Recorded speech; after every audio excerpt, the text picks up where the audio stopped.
사랑하는 국민 여러분, 전원위원회 김영주 위원장님을 비롯한 선배 동료 의원 여러분, 더불어민주당 대전 유성구갑 출신 조승래입니다. 제가 마지막 100번째 발언자입니다. 우리는 4일간의 전원위원회를 통해서 정치개혁과 선거제도 개혁에 대해서 많은 얘기들을 나눴습니다. 정치 현실에 대한 진단과 또 다양한 해법들도 잘 들었습니다. 저는 오늘 3가지를 말씀드리고자 합니다. 먼저 선거제도에 대한 저의 의견입니다. 선거제도는 옳고 그름의 문제도 선악의 문제도 아닙니다. 정치 세력이 타협할 수 있고 국민들의 공감대가 있는 선에서 결론을 내야 합니다. 저는 오늘 지방소멸 문제에 대해서만 제 의견을 말씀드리겠습니다. 대한민국의 의사결정이 수도권 중심으로 이루어지고 있고 그것이 지방소멸을 더욱 가속화시킨다는 우려가 깊어지고 있습니다.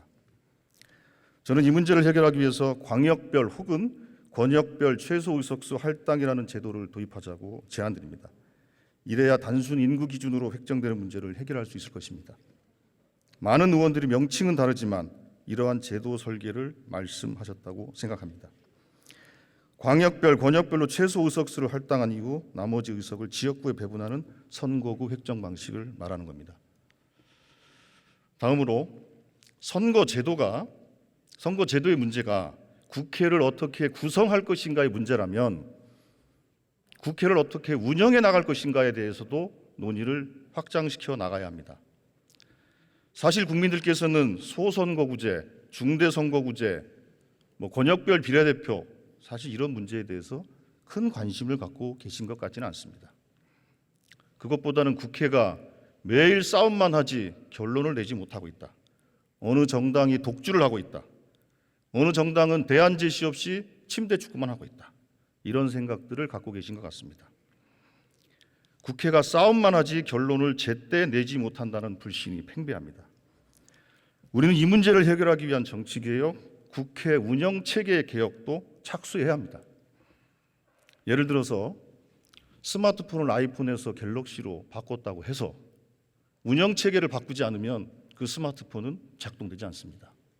아무리 선거제도를 바꿔도 국회 운영체제를 제대로 바꾸지 않으면 작동 불능일 것이고 우리가 기대하는 효과를 얻기 어려울 것입니다. 그런 의미에서 우리는 국회 운영체제 개혁에 대해서도 같이 논의를 해야 합니다.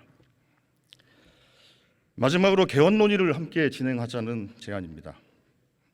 선거제도의 개혁은 개헌이라는 근본적 조치가 없으면 반쪽짜리에 불과하다는 것을 우리는 잘 알고 있습니다. 대통령의 승자 독식 구조에서는 아무리 선거구제를 바꾸더라도 근본적인 정치 문화를 바꾸기는 어려울 것입니다.